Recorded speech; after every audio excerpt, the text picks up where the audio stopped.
모든 사람이 나이 들어갈수록 가장 절실한 문제는 걱정이다. 과거에 대해 후회할 필요도 없고 미래를 두려워할 필요도 없다. 초대형 베스트셀러 작가 데일 카네기는 극한 걱정에 사로잡혀 죽음의 문턱까지 갔던 사람들이 어떻게 걱정에서 벗어나 행복한 삶과 성공했던 실화를 바탕으로 걱정을 쫓아버리는 방법을 제시합니다. 걱정을 해결하는 마술 공식. 나는 무서운 협박을 받고 있었다. 협박이란 영화에나 나오는 것인 줄 알았는데 내 자신이 진짜 협박을 받게 된 것이다. 내가 경영하는 석유회사에는 많은 배달용 트럭이 있었다. 당시의 물가관리국 조례는 아주 엄격해 단골 손님에게 배달하는 배급량이 규제되어 있었다. 그런데 나 몰래 일부 운전사들이 단골 손님에게 배달하는 배급량을 속여서 남게 되는 석유를 딴 곳으로 팔아 넘기고 있었다. 내가 이러한 부정사실을 알게 된 것은 어느 날 기관의 감독관이라고 자칭하는 사나이가 찾아와서 그런 부정을 눈감아 줄 테니 돈을 내라고 요구했을 때였다. 그 사나이는 운전사들이 석유를 횡령한 증빙 서류를 가지고 있는데 만일 돈을 주지 않으면 지방검찰에 고발하겠다고 협박했다. 나 자신은 잘못한 것이 없었으나 법률상으로는 사용인의 행위에 대해서 회사에서 책임을 져야 했다. 만일 사건이 표면화되어 신문에라도 나면 회사의 신용은 엉망이 되고 결국 회사는 파산하고 말 것이다. 24년 전 돌아가신 아버지께서 세우신 우리 집안의 자랑인 회사가 망하게 되는 판이었다. 나는 고민하다 못해 나중에는 지쳐버리고 말았다. 사흘 밤낮을 한 잠도 못 자고 꼬박 굶었다. 미칠 것만 같았다. 그 사나이에게 5,000달러를 주어 입을 막아버릴 것인가. 어떻게 해야 할지 결정을 못해 악몽에 사로잡힌 기분이었다. 그런데 일요일 밤의 일이었다. 나는 카네기 강좌를 수강했을 때 받았던 걱정을 극복하는 법이라는 소책자를 우연히 찾아내어 읽게 되었다. 그리고 캐리어의 최악의 경우에 직면하라는 이야기를 생각했다. 그래서 나는 스스로에게 물어보았다. 만일 내가 돈을 내지 않아 그 협박자가 지방검사에게 고발하게 된다면 최악의 경우는 어떻게 될 것인가? 그 대답은 회사가 망한다. 그것이 최악의 경우다. 교도소까지는 가지 않을 것이다. 신용이 떨어져 회사가 망할 뿐이었다. 그러면 어쩔 수 없이 회사는 망한다고 생각한다면 나는 어떻게 될까? 회사가 망하면 새로운 직업을 구해야 할 것이 아닌가? 그것도 좋다. 나는 석유에 대한 일이라면 뭐든지 알고 있다.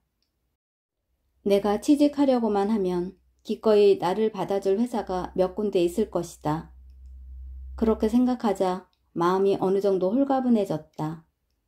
며칠 동안 잠도 못 이루게 나를 괴롭혔던 걱정은 어느 정도 가라앉고 나 자신도 놀랄 정도의 냉정한 태도로 사태에 대해 곰곰이 생각해보게 되었다. 이제야말로 3단계인 최악의 경우를 보다 좋게 만들라는 과제에 직면할 수 있을 정도로 냉철해졌다. 그래서 해결책을 생각하고 있는 동안에 아주 새로운 생각이 떠올랐다. 즉, 변호사를 찾아가서 전후의 사실을 털어놓으면 해결 방법을 가르쳐 줄지도 모른다는 생각했다. 왜 지금까지 이런 생각을 못했는지 너무나 이상했지만 사실은 아무것도 아닌 일을 가지고 고민했던 것이다. 내일 아침에는 일찍 변호사한테 찾아가 보리라. 그렇게 결심하고서야 깊은 잠을 잘 수 있었다. 결과가 궁금한가? 다음날 아침 변호사는 검사를 직접 만나서 사실을 털어놓으라고 말해주었다.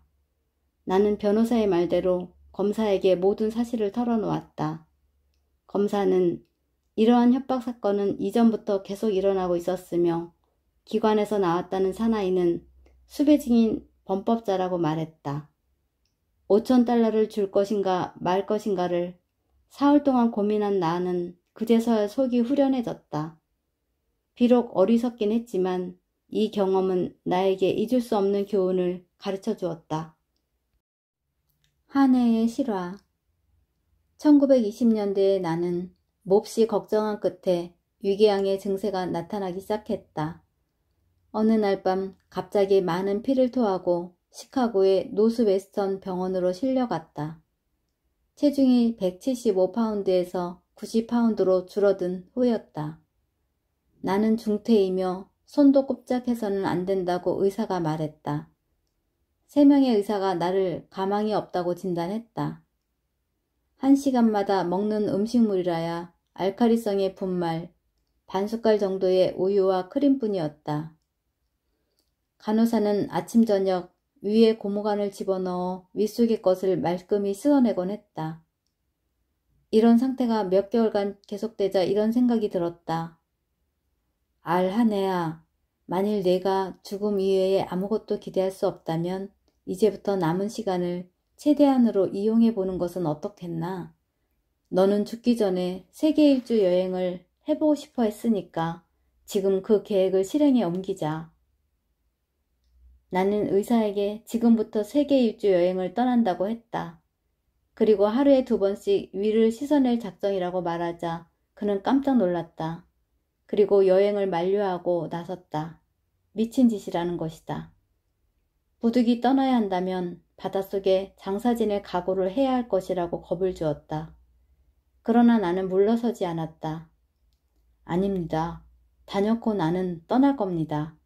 조상들이 묻힌 묘지에 묻어달라고 친척들에게 부탁해 두었으니 관을 짊어지고 여행을 떠나는 거지요. 나는 내가 들어갈 관을 준비해서 배에 싣고 죽으면 냉장 상태로 본국에 보내주도록 선박회사와 사전에 이야기를 해두었다. 나는 마치 노후 시인이 된 듯한 심정으로 여행길에 올랐다. 로스앤젤레스에서 프레지던트 아스담호에 승선해서 동양으로 향하게 되자 마음이 한결 좋아졌다. 나는 차츰 알칼리성 분말의 섭취와 유의 세척을 중지해갔다. 그리고 드디어 모든 음식물, 내가 먹어서는 안 된다고 경고를 받은 이국의 낯선 음식까지 먹기 시작했다. 몇 주 후에는 자극이 강한 담배를 피우고 하이볼까지 마시게 되었다. 정말 오랜만에 즐거운 나날을 보게 되었다. 배를 타고 수억 마일리를 여행하는 동안에 심한 풍랑과 태풍도 만났지만 두려워하기는커녕 오히려 상쾌한 흥분을 느꼈다. 나는 배 안에서 갖가지 게임을 즐기고 노래를 불렀다. 새로 사귄 친구와 어울려서 밤새도록 놀기도 했다. 그러다가 중국, 인도에 닿았을 때 나는 본국에서 겪어온 사업상의 고통 따위는 그곳의 빈곤이나 기아에 비한다면 아무것도 아니라는 사실을 깨닫게 되었다. 이때부터 부질없는 걱정거리를 모두 잊어버렸다. 실로 나의 여행은 즐거웠다. 미국에 돌아왔을 때 나의 체중은 90파운드나 늘어 있었고 내가 위궤양을 앓고 있었다는 사실조차 까맣게 잊었다. 건강이 좋아진 것은 말할 나위도 없었고 다시 사업에 전념할 수 있었다. 그 후 한 번도 병석에 누운 적이 없었다. 한 해는 자기도 모르는 사이에 캐리어가 사용한 공식을 실행하여 걱정을 극복했던 것이라고 나에게 일러주었다. 이 이야기를 요약하면 다음과 같다. 첫째, 일어날 수 있는 일의 최악의 사태가 무엇인가 라고 자문했다. 해답은 죽음이었다. 둘째, 나는 죽음을 받아들일 마음의 준비가 되어 있었다. 그 밖에는 별도리가 없었다. 의사가 내게 불치병이 걸렸다고 선언했기 때문이었다. 셋째, 나는 죽을 때까지 남은 짧은 시간을 될 수 있는 한 즐겁게 지냄으로써 사태를 좋게 해보려고 노력했다. 만일 내가 배를 탄 후에도 생을 체념하지 못하고 망설이고 있었더라면 관에 넣어져 본국으로 돌아왔을 것이 분명하다. 그러나 나는 마음을 편하게 가졌다. 모든 걱정을 잊고 있었다. 이러한 정신적 안정이 내게 새로운 힘을 주었으며 그것이 내 생명을 구원해 주었다. 걱정이 인간에게 미치는 영향. 2차 세계대전 중에 소집된 청년 6명 중 1명은 정신병이나 정신적 문제 때문에 징병에서 제외되었다. 그렇다면 정신 이상의 원인은 무엇일까? 대부분의 경우 공포나 걱정이 그 원인이 된다고 보고 있다. 걱정만큼 빨리 여자를 늙게 하고 추하게 하며 마음을 어지럽히는 것은 없다. 걱정은 표정을 딱딱하게 하며 턱의 곡선을 굳게 하고 주름살을 만든다. 뿐만 아니라 머리를 희게 하며 탈모의 원인도 된다. 오늘날 심장병은 미국인을 사망에 이르게 하는 죽음의 병 중 하나다. 2차 세계대전 중에 전사한 미군의 수는 약 30만 명인데 같은 시기에 심장병으로 죽어간 시민의 수는 200만 명이나 된다. 그중 100만 명은 걱정과 극도의 긴장으로 병에 걸렸다. 카렐 박사가 걱정과 싸우는 법을 모르는 경영자는 단명한다 라고 말한 이유에는 이 심장병도 들어있다. 남부의 흑인이나 중국 사람들은 대부분 어떤 일에 구애되거나 망설이지 않기 때문에 심장병에 걸리는 일이 거의 없다. 또한 통계에 의하면 심장병으로 사망한 의사의 수는 공장 노동자의 약 20배가량 된다. 의사들은 정신적으로 긴장한 상태에서 매일매일을 살아가야 하기 때문이다. 하느님은 우리의 죄를 사해줄지 모르지만 신경계통에선 그렇지 않다. 이것은 헨리 제임스가 한 말이다. 그런가 하면 또 놀라운 사실이 있다. 왜 사람들은 죽는가? 대부분의 경우 걱정 때문이다. 잔인한 중국 장군이 포로를 고문하는 방법은 이렇다. 우선 포로의 손발을 묶은 후 밤낮을 가리지 않고 물방울이 떨어지는 주머니 밑에 앉힌다. 똑, 똑, 똑. 끊임없이 머리 위로 떨어지는 물방울은 마침내 천둥 소리와 같이 들리게 되고 포로는 얼마 가지 않아 미쳐버리고 만다. 이것과 비슷한 고문법이 스페인의 종교 재판이나 히틀러 치하의 독일 강제 수용소에서 행해졌다. 걱정이란 끊임없이 머리 위에 떨어지는 물방울과 같은 것이다. 쉬지 않고 똑똑 떨어지는 소리는 사람을 미치게 만들고 자살의 수렁으로 몰아넣기도 한다. 걱정의 분석과 그 해결법. 이것은 동양에서도 가장 성공했던 미국인 중에 하나인 갈렌 리치 파일드의 사례이다. 1942년 그가 중국에 있었을 때 일본군이 상하이에 침입했다. 다음의 이야기는 그가 우리 집에 왔을 때 들려준 것이다. 일본군은 진주만을 공격한 후 얼마 되지 않아 상하이로 밀물처럼 밀어닥쳤다. 나는 그 무렵 상하이의 아시아생명보험회사의 지배인으로 있었는데 일본군은 현역 해군대장인 군대 청산인을 내게 보냈다.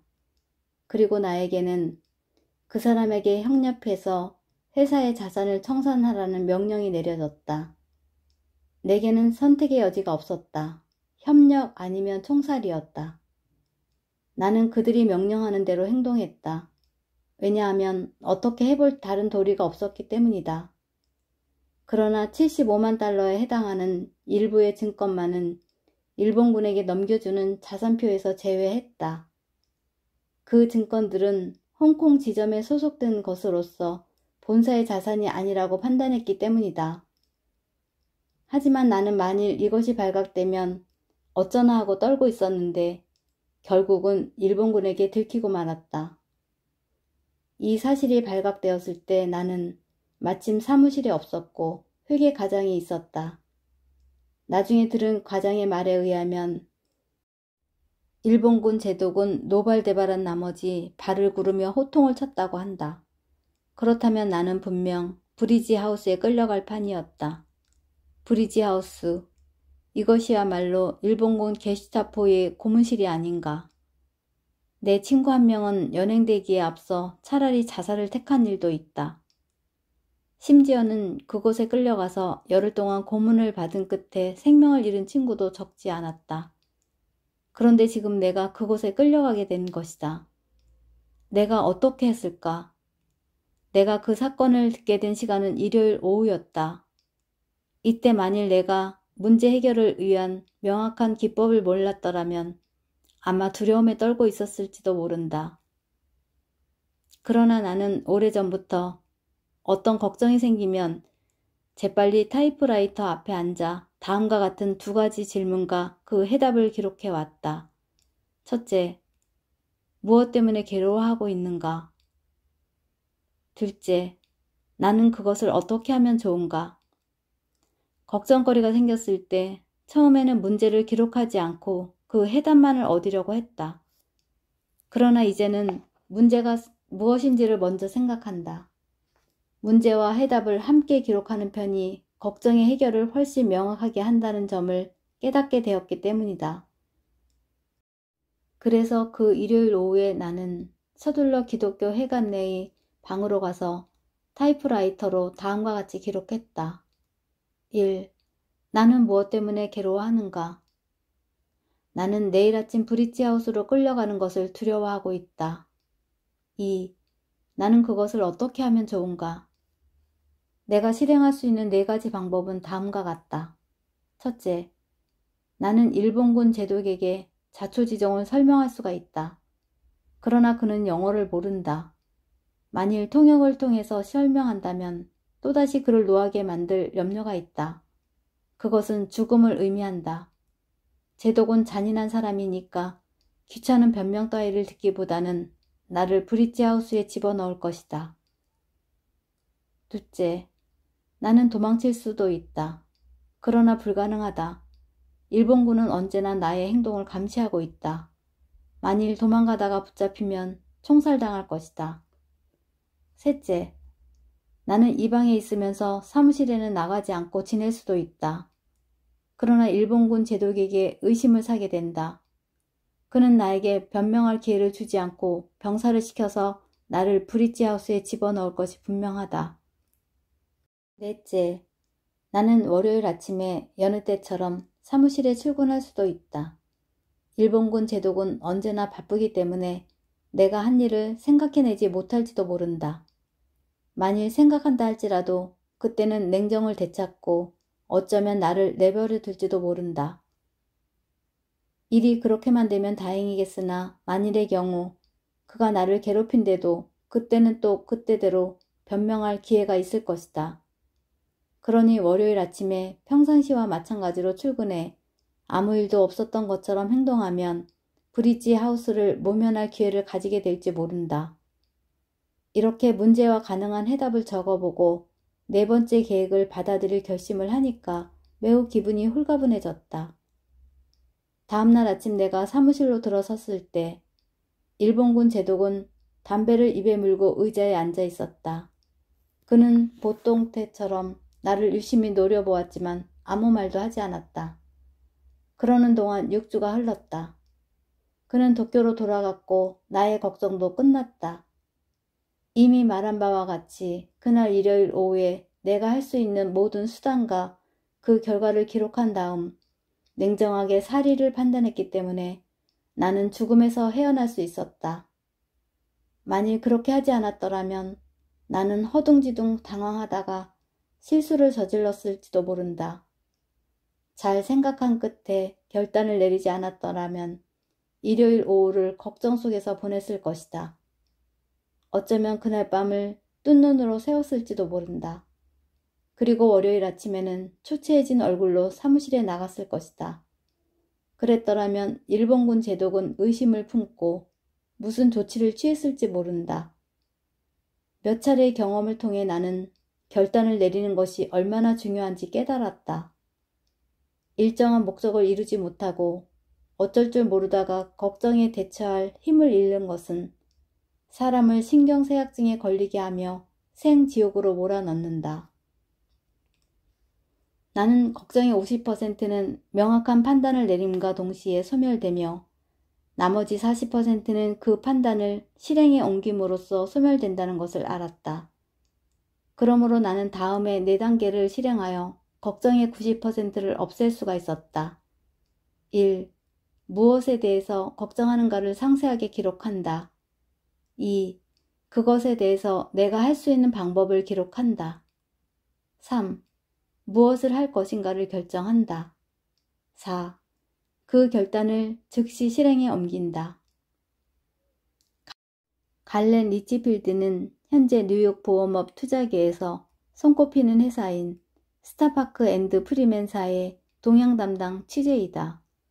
그는 내게 자기의 성공은 앞에서 말한 걱정의 분석 및 실행법의 덕분이었다고 고백하고 있다. 왜 그의 방법이 성공에 도움이 되었을까? 그것은 방법 자체가 효과적이고 구체적이며 문제의 핵심을 꿰뚫었기 때문이다. 만일 우리가 아무런 행동을 하지 않는다면 모든 사실의 발견과 그 분석은 공연불이 되어버리고 정력 낭비에 지나지 않을 것이다. 걱정에 사로잡히기 전에 그것을 쫓아내는 방법. 걱정은 인간이 행동할 때에는 자취를 감추고 있다가 하루 일과가 끝날 무렵이면 가장 강력하게 공격해온다. 우리의 상상력은 이때 분방해지고 모든 종류의 그릇된 가능성을 불러들여 실수를 저지르게 만드는 것이다. 그리고 마음은 짐을 싣지 않고 달리는 마차처럼 질주하다가 바퀴축을 태워버리든가 산산조각으로 부서질 우려가 있다. 그러므로 우리 걱정에 대한 치료법은 어떤 건설적인 일에 몰두하는 일이다. 그러나 이 진리를 깨닫고 실천에 옮기는 일은 꼭 대학 교수라야 되는 것만도 아니다. 세계대전 중에 나는 시카고에서 온 어떤 주부를 만난 적이 있다. 그녀는 걱정에 대한 치료법은 무엇이든 건설적인 일에 몰두하는 것이라는 사실을 깨닫게 된 자초지정을 이야기해 주었다. 그때 나는 뉴욕에 있는 미주리주의 농장으로 가는 도중이었는데 마침 식당간에서 그 부인과 남편 되는 분을 만났다. 그들 부부의 아들은 진주만 공격이 있던 바로 다음날 입대했다고 한다. 그래서 부인은 이 외아들의 일이 걱정되어 반병자가 되었다는 것이다. 아들은 지금 어디 있을까? 몸은 무사할까? 지금도 싸우고 있을까?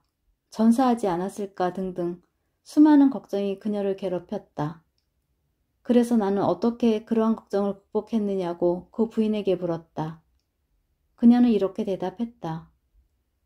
한시도 쉬지 않고 일을 했지요. 저는 우선 한여를 내보내고 모든 가사를 손수함으로써 몸을 쉬게 하지 않았습니다. 그러나 그리 큰 효과가 없었답니다. 그도 그럴 것이 집안일을 모두 기계로 할 수 있어서 머리를 써야 할 필요가 없었기 때문입니다. 침대볼을 깔거나 접시를 닦으면서도 머릿속은 여전히 아들 걱정으로 가득 차 있었습니다. 그래서 하루 종일 육체적으로나 정신적으로 바쁘게 해야 될 새로운 일이 없을까 하고 생각해 보았습니다. 그러다가 저는 어느 큰 백화점의 점원이 되었습니다. 제가 생각했던 대로 매우 바쁜 매일이 계속되었습니다. 저는 생활의 소용돌이 속에 있는 나 자신을 발견했습니다. 가격이나 치수, 색깔에 대해 질문하는 많은 손님들에게 휩싸여 지냈으니까요. 그래서 저는 눈앞에 닥친 일 외에는 다른 생각을 할 틈을 단 1초도 가질 수가 없었습니다. 밤이 되면 피곤하여 빨리 쉬고 싶은 생각밖에 나지 않았습니다. 어쨌든 저녁 식사가 끝나자마자 즉시 침대에 쓰러져 골아떨어지는 것이었습니다. 저는 걱정할 여가나 기력이 없었습니다. 그녀는 존 쿠퍼 보이스가 불안을 망각하는 기술이라는 저서에서 다음과 같이 설명하고 있는 현상을 직접 체험했던 것이다. 온갖 행복감, 심오한 내면의 평화, 행복감 마비 상태 등은 일정한 일에 몰두하는 인간의 신경을 진정시킨다. 가정주부가 걱정을 벗어나 항상 젊음을 유지하려면 보스턴에 걱정으로 인해 병이 든 사람을 치료하는 심리학적 진료소가 있다. 조셉 플랫 박사가 운영하는 이 병원에 9년 동안 빼놓지 않고 출석한 부인 이야기이다. 그녀는 처음 진료소에 갔을 때 신장과 심장에 어떤 질환이 있다는 것을 확신했다고 한다. 그녀는 가슴의 통증 때문에 긴장한 나머지 때때로 눈앞이 캄캄해져서 전혀 보이지 않을 때도 있었다. 그러던 그녀가 지금에 와서는 평온해졌고 쾌활하고 건강하다는 것이다. 그녀는 40대 전후로밖에 보이지 않았지만 손자를 안고 있었다. 그녀는 말했다. 나는 가정의 번거로운 일 때문에 걱정한 끝에 차라리 죽어버리려고 생각했을 정도였습니다. 그러나 이곳 진료소에서 걱정이 무익하다는 것을 깨달았죠. 나는 걱정하지 않는 방법을 알았습니다. 지금 나의 생활은 정말로 평온하답니다. 이 교실의 의학 고문인 로즈 힐버딩 박사는 걱정을 덜기 위한 가장 좋은 방법을 알려주고 있다. 누군가 믿을 만한 사람에게 걱정을 털어놓으라. 환자들은 이곳에 찾아왔을 때 진지하게 자신의 고민을 털어놓아 그것을 마음속에서 추방할 수 있었다. 혼자서 걱정하고 자기 가슴속에만 간직해 두고 있는 한 보다 심한 신경질적인 긴장을 불러일으키게 된다. 우리는 모두 자기들의 걱정과 어려움을 나누어 가지지 않으면 안 된다. 이 세상 사람들은 자기의 걱정을 들어주고 이해해주는 사람이 있다고 느껴야 한다. 책의 내용은 여기까지입니다. 이 책에서 제시한 것처럼 걱정거리가 생겼을 때는 원인은 무엇인지, 최선의 해결 방안은 무엇인지를 메모하고 찾아내어 걱정을 몰아내고 편안하고 행복한 삶이 되시기를 바랍니다. 지금까지 함께 해주셔서 감사합니다. 북앤북TV 샬롯이었습니다. 구독과 좋아요 부탁드려요.